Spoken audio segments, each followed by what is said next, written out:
નમસ્કાર, ગુજરાત 7 ન્યૂઝમાં આપનું સ્વાગત છે।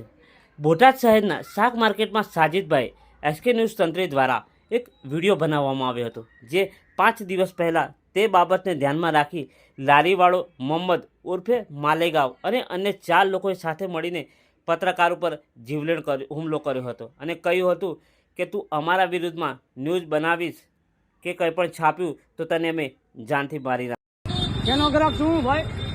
એક ઝાપટ નો ને બોલાય ઝાપટ નો ગ્રાહક છું લીધો કે એને બોલાવી લઈ જાય, જેને બોલાવો હોય હા જેને બોલાવો બોલાવી લઈ જાય। પોલીસ ની વિકેટ લગતી બીજી ઘરમાં કરે ઝાપટ મારી ને ઝાપટ મારી બહુ મજા આવે એમાં તો મને તો વધારે મજા આવે ઝાપટ મારી લઉં એ બોલાય હલતો નહીં। મારું નામ પ્રિતેશભાઈ ચાવડા છે। હું બોટાદ ભીમસેના જિલ્લા અધ્યક્ષ લેવલે ફરજ બજાવું છું।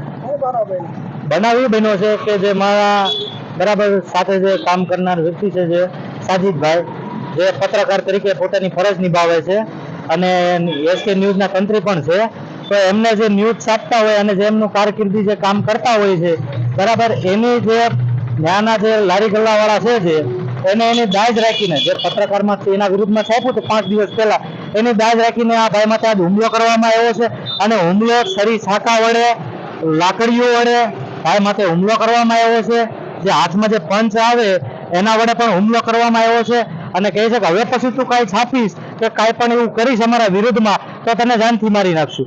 અને ખરેખર એમના જે સાજિદભાઈના ફાધર, એમના પપ્પા છે, એ પણ ત્યાંથી નીકળતા હતા માર્કેટમાંથી, જ્યારે અમે એફઆઈઆર કરાવી રહ્યા હતા તે દરમિયાન એમને નીકળતા હતા એટલે એમને ઊભો રાખીને કીધું કે તારા છોકરાને જેમ રાખો એમ રાખી લેજે, એને હજી અમે મારી નાખશું।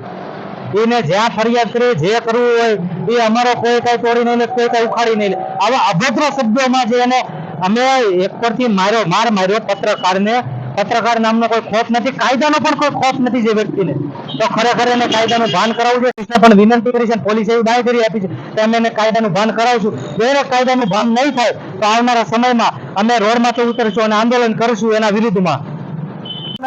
સાજિદભાઈ એસકે ન્યૂઝ તંત્રી।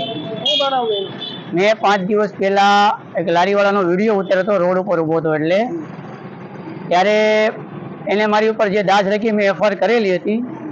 પછી પાંજરાપોળની પાછળ બેઠા હું સમાચાર બનાવતો હતો ત્યારે 5 લુખ્ખા તત્વો એ માલેગાંવ ઉર્ફે મોહમ્મદ અને બીજા 2 એના સંબંધીઓને એક નાસિરભાઈ એના બનેવી છે, તેણે મને પકડી રાખ્યો અને મને એમ કીધું જાનથી મારી નાખવાની ધમકી દીધી।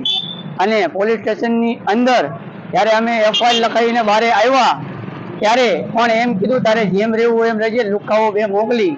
ત્યારે હવે બોટાદ પોલીસને મારી એટલી વિનંતી છે કે પત્રકાર ઉપર હુમલા થાય છે